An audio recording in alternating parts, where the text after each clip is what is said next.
Good morning. On behalf of Dr. Cliff Estes and the family of the Refuge, I'd like to welcome you to this morning's service. Obviously, I'm not Dr. Cliff Estes. Dr. Cliff is in Laurel, Mississippi this morning, and right about now he is preaching in his son's church at the Highland Church there in Laurel. And he preached there last night, preaching this morning. And as soon as that service is over this morning, he'll be traveling back to Shreveport. So please be praying for him and Miss Becky as they make their way back this way. I am, for those of you that don't know me, and for the people that are joining us on Facebook this morning, I'm Michael Perser. I am so overwhelmed and excited that Dr. Cliff would invite me back to his church to share my testimony. I was talking to Shan there just a minute ago, and if we had to come up with a name to put on this, I would say, how did I get here today? How did I get here today? I've asked myself that question on several occasions. So I would like to just share a little bit of my testimony with you this morning. The Refuge and Dr. Cliff have become quite a big part of my life over the last 6, 8 months. Maybe it's been a little bit longer than that. Dr. Cliff is my professor over at LBU, and if you've not attended one of his classes, I suggest that you get you one of these. If you do, tape recorder. Okay, I'm about to turn mine on here, but Facebook is so awesome because if you've ever been to one of Dr. Cliff's services, if you ever listen to it, you're going to miss something. And Facebook is awesome. You can go back and you can catch it again. You can go back and catch it again. So, just a little bit about me. I'm a firefighter. I've been a firefighter for 39 years. I've been with the Shreveport Fire Department for 30 years and 6 months. I'm presently a battalion chief. I work at Station Number 9 on Battalion 4 on B shift, and I'm in the Cedar Grove neighborhood. And if you listen to the news, Cedar Grove, we are on the news quite a bit. I'm also the coordinator for the Shreveport Fire Department Chaplains Program. I'm also the command chaplain for the Louisiana Fire Chaplain Network. So let me go back to the first line again. How did I get here? Because if you went to school with me, if you grew up with me, and you see me on Facebook today, you're saying, how did you get there? And I ask myself that same question a lot. As a child, I grew up in Benton, Louisiana. I was talking to Shan and them, and they live up in the area where I grew up. I remember dreaming as a child about being a firefighter. That was just awesome. Did anybody ever see the show on TV, Emergency? Haunch and Gage? I love Emergency. I loved Emergency growing up. In March of 1981, I turned 16 years old, and my dream, it finally became true. I got to be a firefighter. I got to join the volunteer fire department, and over the next years, I would learn lots of things. The first thing I remember about the fire department was getting my CPR card, and I got the opportunity to do CPR the day after I got my card. Okay, that's one of those things that you forget. It seems to stick with you forever. As I was in high school, high school students are a little bit different. I have one. She's a senior this year, and I'm so glad she's not on the volunteer fire department. Okay. As a teenager on the volunteer fire department, when the pagers would go off, man, we got out of school.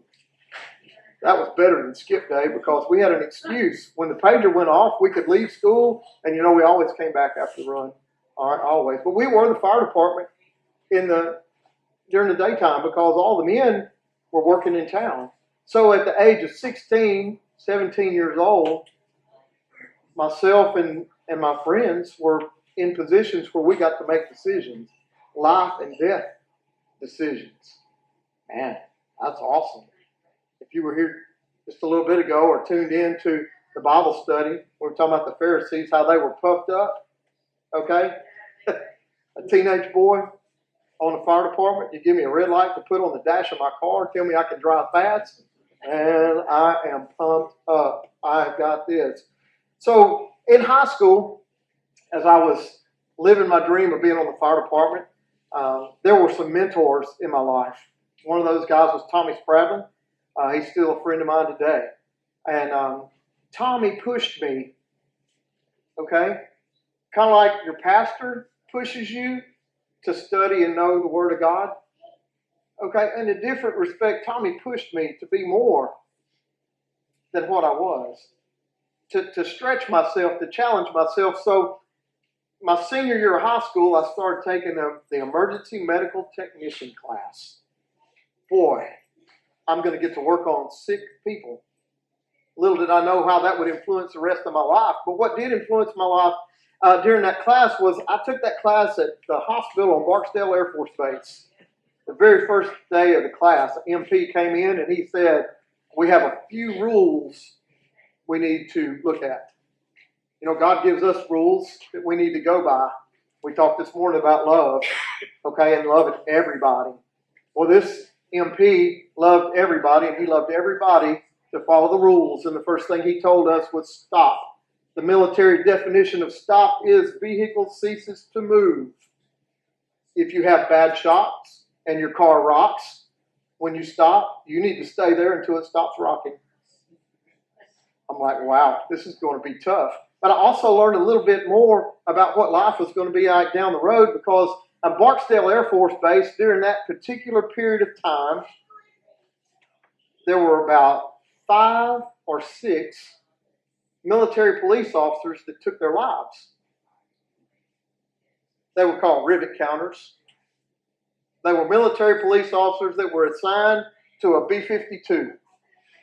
And they walked around that B-52 while they called them rivet counters, because it was all that was there was them and their gun and their plane. So I learned a lot during that short amount of time. In taking my EMT class, I had to have a high school diploma before I could take the National Registry test. So as soon as I graduated, I took the National Registry test. Right after that, I took my first civil service test to try to get on the fire department, because, see, I was volunteering on the fire department in Benton, but I needed a job. J-O-B, gasoline costs money. Daddy was not going to continue to fund my enjoyment and my hobby. I needed to take that myself. So, getting my EMT, I took my National Registry test. I'm ready to go. Took the civil service test. I'm fixing to go to work for the fire department. Not happening today. God has other plans. Okay, it's funny about God's plans. We have these plans, and God has these plans. We can try to make these plans work, but God's plan is going to be so much better. We need to learn early in life. I'm trying to teach my daughter, you need to learn early in life to find out what God's plan is for you and stick with His plan. Ooh, it's a whole lot nicer. Because I'm fixing to tell you about how not following His plan will influence and make your life a little bit difficult. In January 1984, I got my first really good paying job. Okay, I had been a beach patrol out at Cypress Lake. I had walked around on the beach, and that was a pretty good job, I thought. I had also worked at Cypress Park, and I had pulled trash cans and dumped trash. And I'm like, wow, if working's going to be like this might be a little bit tough. But in 1984, I met this man by the name of Ralph Ballantyne, and he had this business called medical transportation. So being an EMT, he had an opening for an EMT. I went and applied for the job, and Mr. Ralph hired me. I was the second EMT that he had working for medical transportation, and we carried people from his nursing homes to the hospital. And that's where I started. I'm working towards being a fireman. That's great. I love my job over there working for Mr. Ralph. He was a very unique individual. Wasn't long after that till the opportunity came open at Willis Knighton Medical Center. And Willis Knighton Medical Center, back in the day when they only had Willis Knighton and then they started Willis Knighton South, they needed a way to transport their patients from Willis Knighton South to North to have tests run. So they started a patient transport department. I was the first EMT that they hired at Willis Knighton's patient transport department. Wow. You see, the Pharisees, they got puffed up. Person was getting puffed up. Person was getting puffed up because I'm right out of high school. This is 1984. I ain't even been out of high school a year yet, and here I am. Look at what I'm doing. So in August of 1985, another opportunity came open. I'm still trying to get on the fire department. That's where I want to be. I'm still taking civil service tests every time the opportunity comes up, but they just hadn't called me yet. They just hadn't called me yet. So when this opportunity comes up at Shumpert Medical Center with a joint venture between the Shreveport Fire Department, hey, I'm getting my foot in the door. I'm getting my foot in the door. I'm getting there. They said that we're not going to hire a supervisor. I said, that's okay. This joint venture that they had was called Biotel. Biotel, what in the world is Biotel? Biotel was the radio communications between the paramedic in the field and the doctor in the emergency room. Squad 51, remember Rampart? This is Squad 51. You remember that? That AppCore, that radio they had? Man, look, I'm doing what they're doing on TV. I'm in the radio room. I get to talk to these paramedics, and man, they're saving people's lives, and I'm getting one step closer to the fire department. See, when we went to interview for this job, I'm 20 years old. All right, and they told me, Chief Ricky Davidson with the Shreveport Fire Department, he told me, so we're not going to hire a supervisor. We're not going to hire a supervisor. We're just going to have Biotel communications officers there. And we won't need a supervisor. Somehow, God showing favor on me, I got a supervisor's job. They said, hey, we're going to hire a supervisor. Then we went to Parkland Hospital. That was the premier Biotel communication system in the nation. And boy, it was antiquated. Woo-wee. Y'all talk to people out of here. When you came back to Shreveport, man, this was like going into Star Wars. I'm like, man, look at this. And I had people working for me that were almost 10 years older than me. Whew. Look where I'm at. Look what I have done. Shortly after going to work over there in my hotel, I got married. Wow. Look what I've done. I got married. I had 2 stepsons. Okay? I had instant family. I'm on my way. I'm on my way. In October of 1986, I left Biotel and I went back to Ballantyne Ambulance.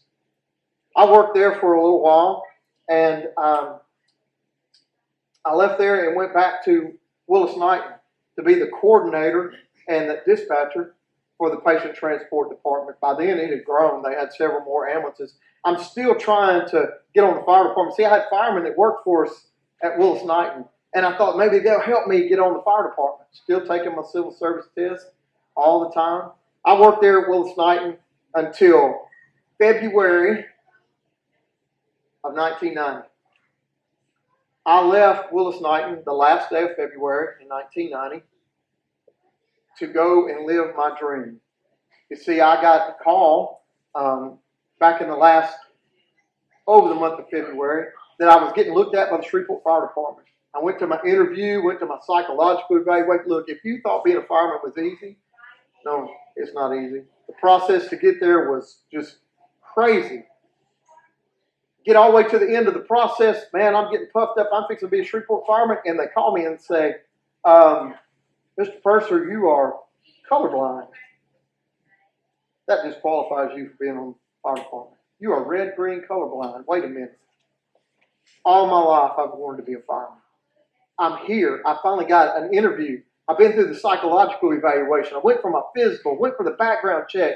I'm standing at the door, fixing to step over the threshold, and you tell me that I'm disqualified. Well, that didn't sit real good with me, so I decided I would fight that. And I went to an eye doctor. Went to Dr. Gard's Bain. He'd been in this town for a long time, had a nice building over there. Lots of people go to see him. I went for a color vision test. In the meantime, I'm doing my homework. How to give a color vision test. We're going to dot all our I's and cross all our T's. We've got to make sure this is something happened. I've never run a red light because I thought it was green, and I never stopped at a green light because I thought it was red. There's a problem here somewhere. So I go to Dr. Garsbane. Dr. Garsbane gives a color vision test and everything, and he said, "You're not colorblind." I'm like, wow. Okay. So I take that information to the deputy chief at the fire department, and I give him that information, and he said, "Well, we've got to go with what the doctor says." I'm like, wow. So he calls me back in a day or two. He said, "Would you mind getting a second opinion?" I said, "No, sir, I don't mind at all." So I go to this guy, had a great big building in town. His name was Dr. Steen. He's got a big building. He's got a good name. I'm going to get him to give me a color vision test. He gives me a color vision test. He said, "You're not colorblind." I said, "Man." Okay, so I take that back. They said, we got to go with what the fire department's doctor says. I'm devastated. I'm right here stepping over the threshold, and you tell me I don't qualify. So I get a telephone call and said, "Mr. Perser, would you mind going back to the department doctor? He'd like to talk to you." I said, "I don't mind at all." I take all my paperwork and I go in there, and he said, "So you're the man that says he's not colorblind?" I said, "No, sir.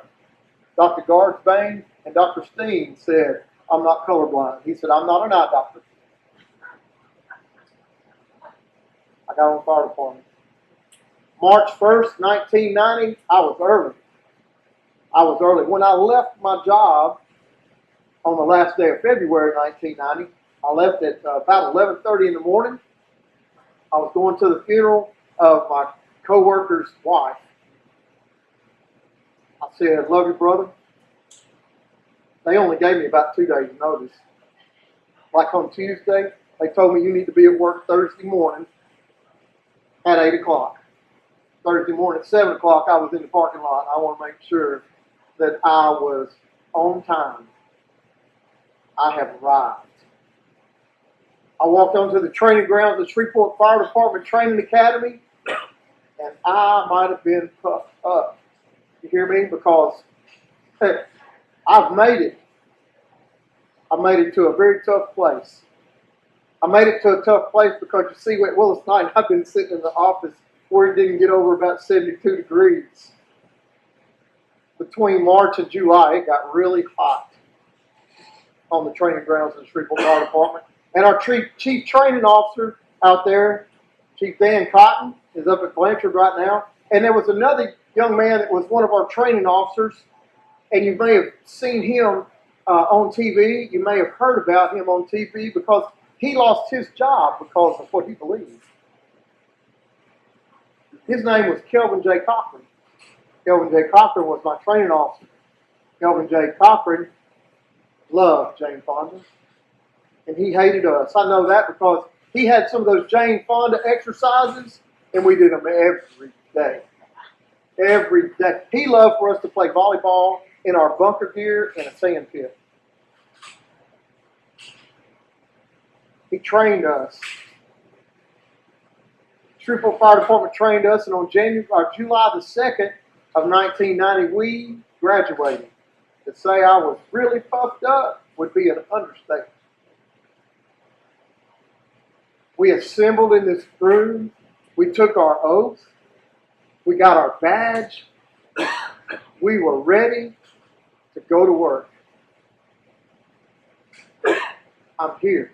I have made it. Look what I have done. And man, over the next couple of years, see, I came out of the fire academy. I went to fire station number 14 over there on Greenwood Road, close to Broadway. And, oh, it was great. It was great. I met some really awesome guys. There was a medic unit there at our station. I have a diary of the runs that we made. I can tell you run after run after run of things we did. Okay, it was incredible. Man, I'm living my dream. I have arrived. See, I said I had arrived. I was on the top of the world. I was on the top of the world. How many people get to live their dream? How many people get paid for doing something they love to do? How many people every day in this world get up in the morning and say, "I've got to go to work again today"?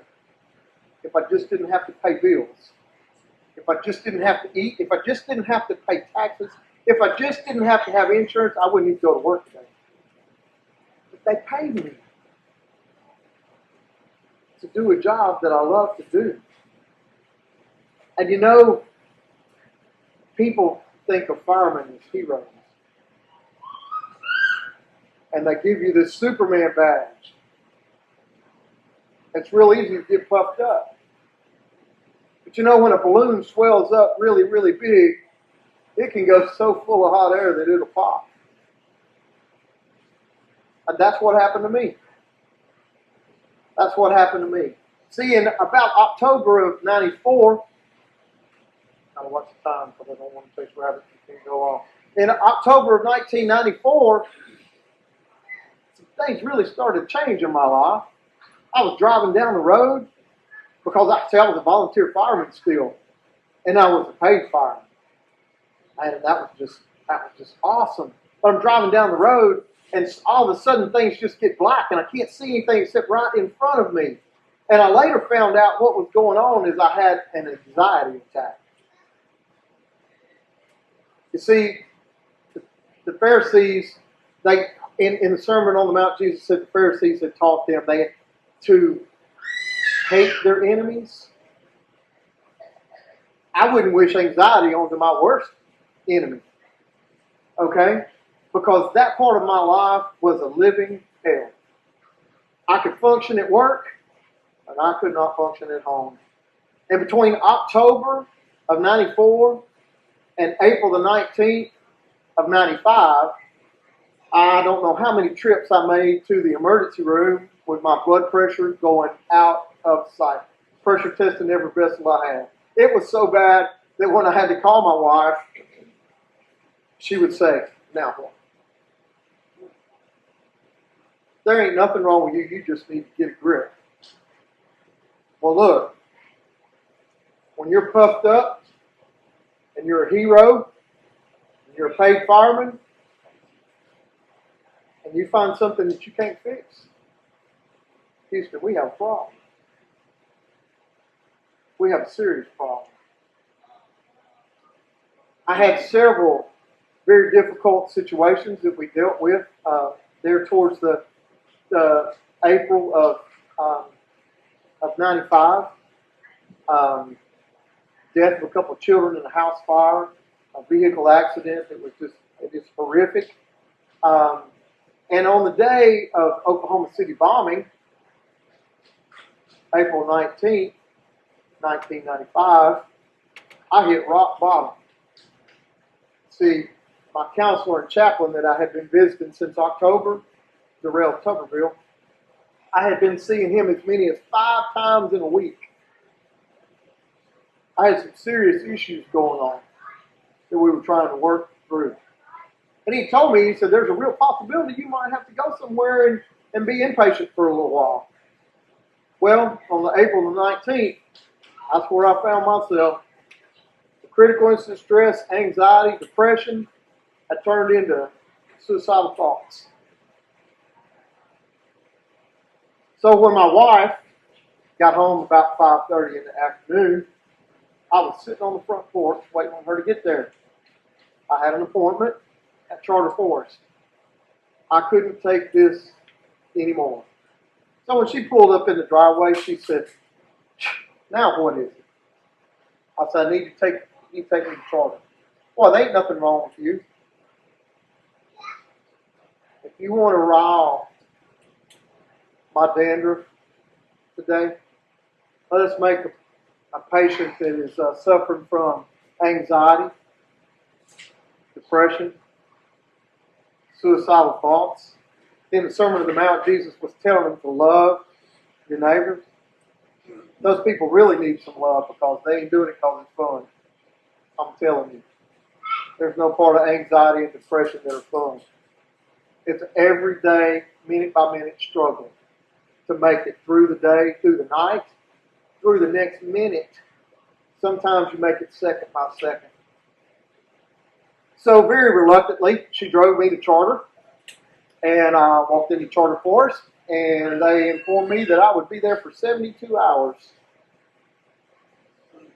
at a minimum. In other words, when I decided that I wanted to leave, I had to stay for another 72 hours. Wait. You didn't commit me? I came in here voluntarily. Oh, no, that's not the way that works. So, in admitting that I had an issue that I couldn't handle myself, I found myself in a situation. Okay, because as I got into charter, I found myself. Anybody scared of spiders? Or snakes? What if you walked into a room and you turned on the light, you were scared of snakes, and you looked around and all you saw was snakes? I walked into charter, and guess what kind of people there? Those kind of people that I had grown to not like. There were alcoholics. There were drug addicts.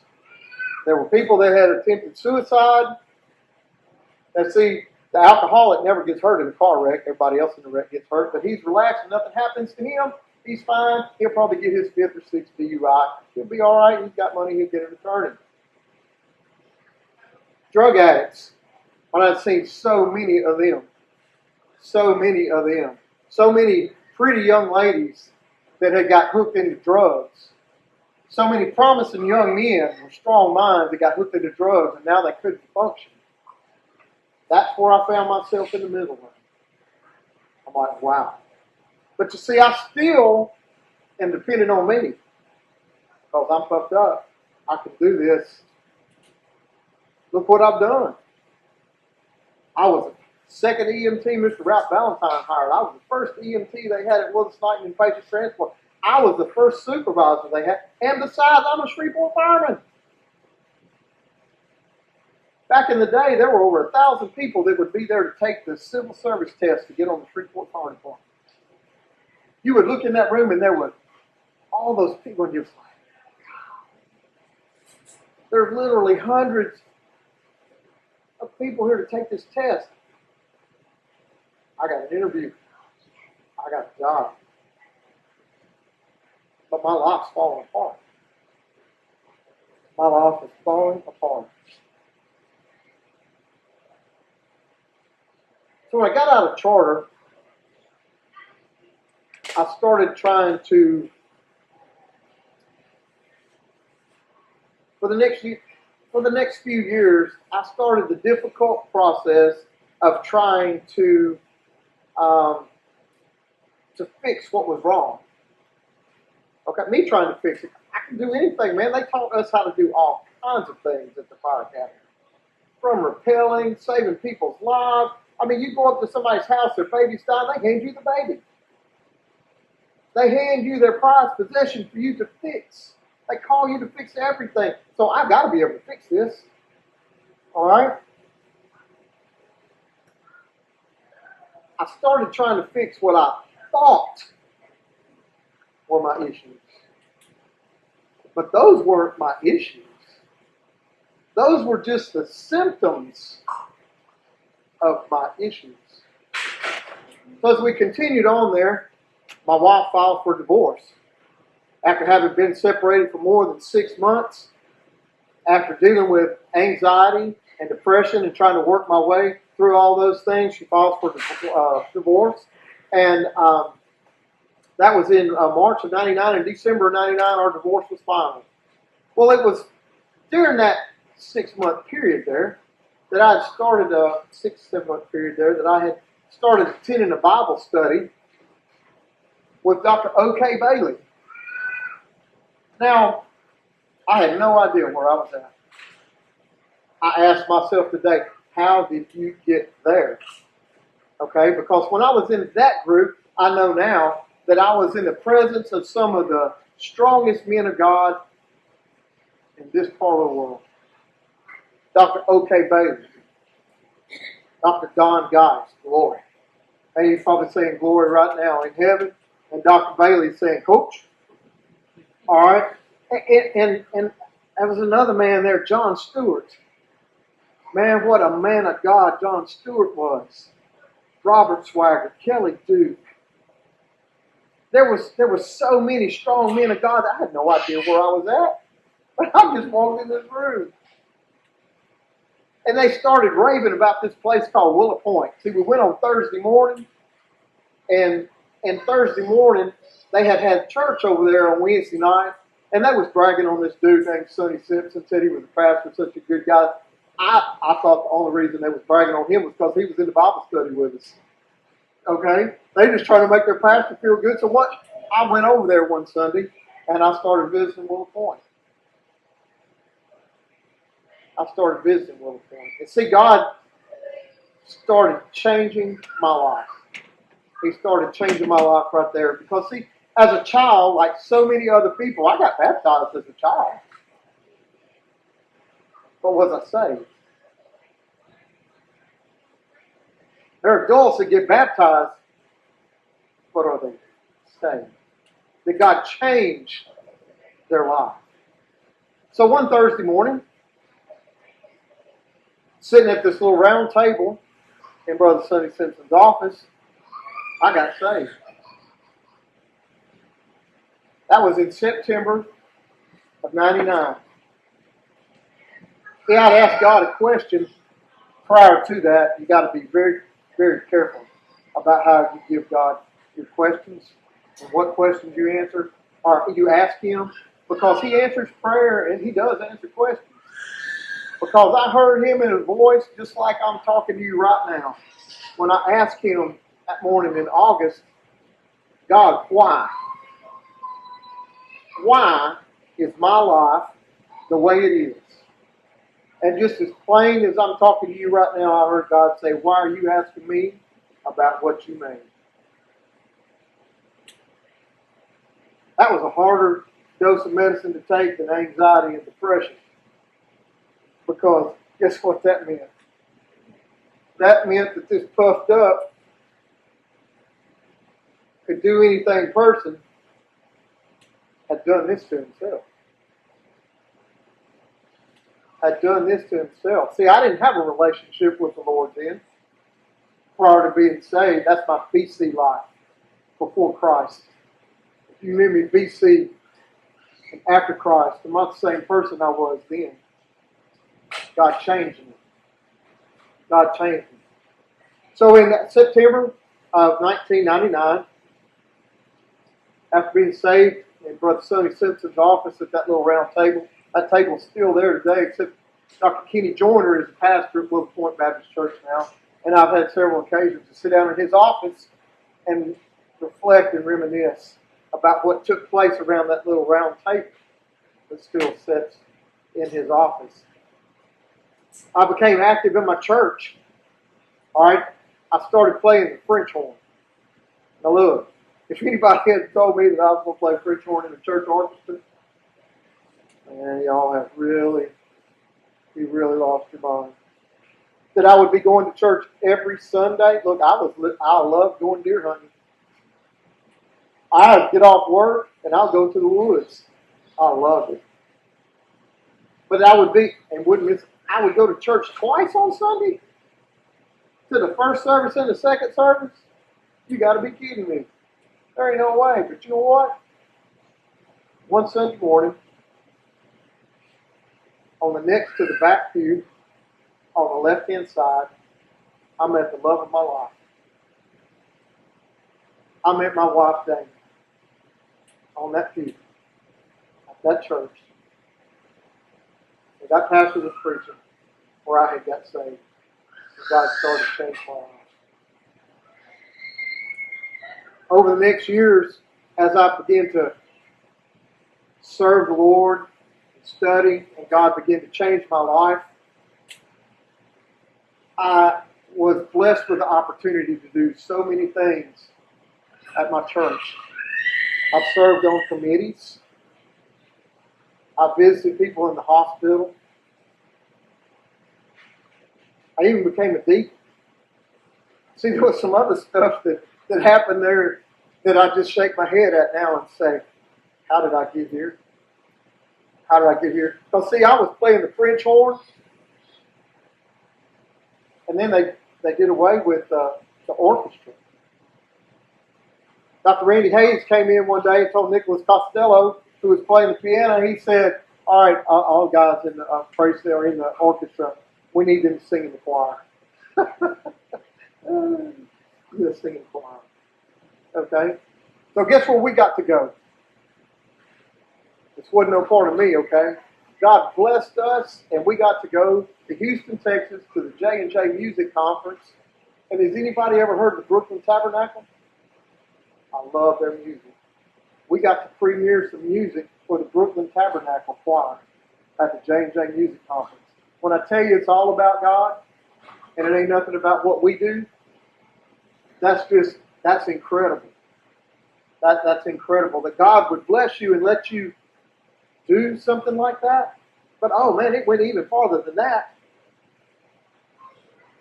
Our associate pastor was getting ready to leave and go to Lubbock, Texas, and he came to me and he said,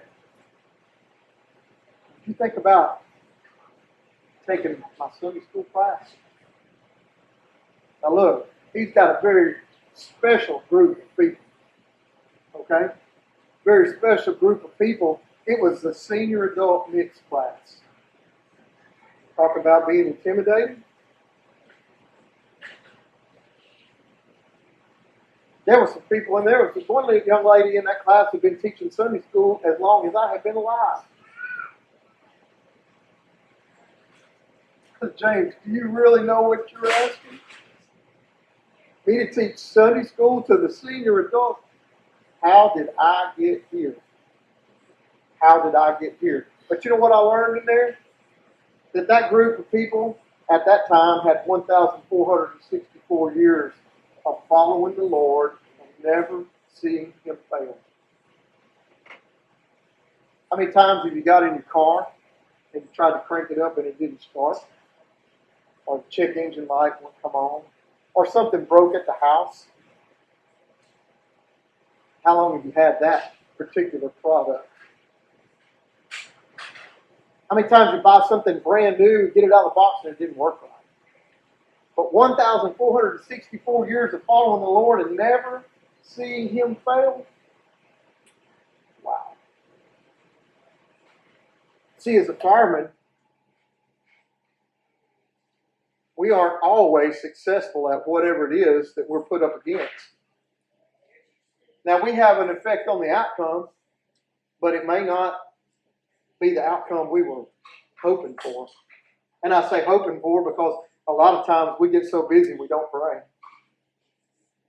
I'm not talking about the fire department, I'm talking about in my life. I get so busy and I can remember about all the things that I did when I was, look at what I did. I got this. I'm not going to bother God with this. I got this. It ain't a bother to God. It ain't a bother to God. So as God began to grow me in that Sunday school class, and I say grow me because I was a student. I was a student. They were the teachers. I was learning how to follow the Lord. I was learning about how faithful the Lord is to you.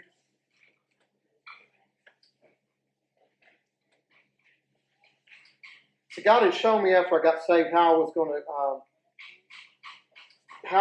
to serve as a chaplain. And during a point in time when I was in charter, I got to back up a little bit because they told me something there that stuck with me, really stuck with me bad for a while. And they told me in 1995, I remember I only had 5 years on the job in 1995, they told me that I would never be able to finish my career on the fire department.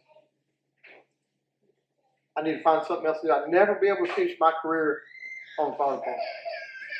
So that in the back of my mind, and then God began to show me how I was going to be a chaplain. Okay, now I had limited thinking on that, what meaning of being a chaplain was going to be. So I started trying to prepare myself. I went to an essentials class at fire chaplaincy, and I joined the Louisiana Fire Chaplains Network, preparing myself for that because God had already showed me that's what I was going to do, and that it was not about money because I was going to retire. You remember I said they told me I'd never finish my career? Okay, I was going to retire, and my retirement would take care of me, and it wasn't about money being a chaplain. It was about loving the firefighters and emergency service workers. God had put me in a place at work. I have to move fast here. We got to get to today. God had put me in a place at work where I was able to see and talk to the firefighters that were having difficulty in their lives. In 2017, after working with the chaplains program and assisting the chaplains in doing hospital visits and all things pertaining to the chaplaincy, I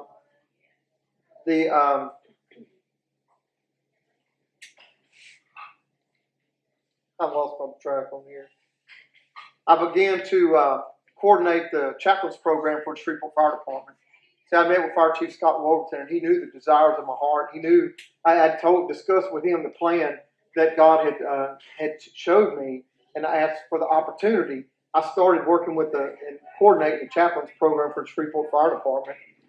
You see, in 2000, that was in May of 2017. In April 2017, on a Sunday morning, I surrendered to the ministry, not knowing what that was going to be like, what that was going to look like, or anything else. But between 2017, that April, and today, things really began to change. How did I get here? Okay, I still ask myself the question: how did I get here, God? Look what God did, not me. Okay, because I showed you what I could do when I started out. So in 2017, I started coordinating the chaplains program. In April of 2018, I started attending LBU, and I was pursuing my bachelor's degree in Christian counseling, because as a counselor, I was going to need to, as a chaplain, I was going to be faced with lots of different situations. Lots and lots of different situations. And in April of 2018, I also began talking to a man by the name of Jim Burns. Jim Burns was the command chaplain of the Louisiana Fire Chaplains Network. They have chaplains all over the state. And Jim began to speak to me about some things that I just, Jim said, would you prayerfully consider taking over for me the Louisiana Fire Chaplains Network as a command chaplain? How did I get here? How did I get here? I was thinking about being a chaplain for a fire department. God, you're putting me in a place, a chaplain for chaplains. How did I get here? I was looking at one fire department. God, you're showing fire departments all over How did I get here? Not only am I, as we talked about this and prayed about this, in April or May, in May of 2019, I went to Jim and said, look, I believe God's called me to do this. So in May of 2019, Jim Burns retired, and I became the interim command chaplain for the Louisiana Fire Chaplain Network. And then in July, we had a change of command ceremony at the Louisiana Fallen Firefighters Memorial, and I was put in charge of the Louisiana Fire Chaplain Network as their command chaplain. I've had the opportunity to meet and encourage a lot of chaplains and firefighters throughout the state. I've also on the steering board for the Louisiana Fallen Firefighters Memorial in Baton Rouge. See, I had this little bitty vision in my mind, and God had a completely different story to tell. I couldn't see that story. You see, God didn't just save me in September of 1999 to go to heaven. That's not what He saved me to do. Now we're saved, but what does He tell us we're supposed to do as children of God? You know, I talked a little bit earlier about giving your time. If you give 1 second to somebody, you gave something you can't get back. I can't tell you how many times God's given me the opportunity to give my time away. He's given me the opportunity to visit people in the hospital. He's given me the opportunity to go into people's homes. He's given me this morning He's given me the opportunity to speak here at the refuge. But I'm telling you, it's even bigger than that. Because there's this very intimidating thing right here called a camera. All right? I don't know who's on the other side of that camera. Have you ever not talked to somebody about Jesus because you didn't know what they would think?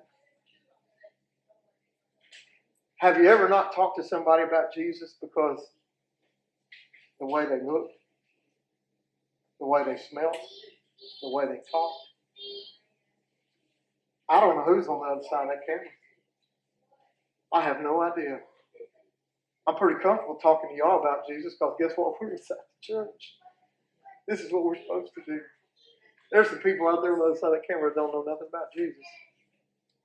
And they sure don't know nothing about me.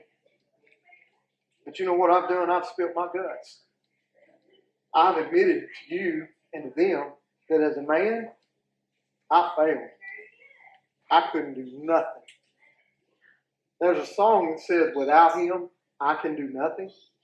Without him, I'd surely fail. I've lived that. I've lived that. But with Jesus, everything is different. See, God knew we were going to fail. He knew we couldn't make it. We talked about that this morning when we were talking about the Sermon on the Mount when he was talking about love. He knew we could not love. It's not possible for us to do that by ourselves. And he knew that so much that he sent his son Jesus. Jesus was born of a virgin. He died. He was crucified. They didn't just kill him, they spit on him. They beat him. They humiliated him. And he never complained. And he took that for me. He took that for me. He took that for you. He was crucified, he died, he was buried, but guess what? That wasn't the end of the story. On the third day he arose. And because he arose, we can love our neighbors as ourselves. Because he arose, we can do all things through him. He never intended for us to do it by ourselves. He never intended for me to be puffed up with a badge and tell you what I could do. What he intended was for me to depend on him and his sufficiency to get me whatever the situation was that I could get through. I've been in some situations that were just, I didn't know how I was going to make it. God, help me through this. God, help me through this. I just want to encourage you. If you have never accepted the Lord as your personal Savior, this life is impossible without him. It is absolutely impossible. Just listen to the news. It's impossible. Corona's going to get you. Okay? It's impossible. I'm telling you, it's not impossible with him. Everything's possible through him. God made a way for us. He wants us to accept that way. And all we have to do is confess our sins to him. Believe in our heart that he died for us. Accept his forgiveness. And I promise you, he will change your life. He will change your life and help you every step of the way. I'd like you to give you the opportunity, if you're listening on Facebook or even here in the sanctuary, if you have never asked the Lord into your heart, and you'd like to do that today, just pray with me. Father, I confess to you that I'm a sinner, Lord. Father, your word says that we all have sinned. So there's not any of us that haven't sinned, Father. But Lord, I believe that you can and will forgive me my sin. And Father, that you will walk with me every day of my life. Father, I thank you that you died for me for the redemption of my sin, Father. That I might be able to spend eternity with you, Father. Not just a few days, not just a few weeks, not till this world is over, Father, but eternity. That I can spend with you. In Jesus' name, amen.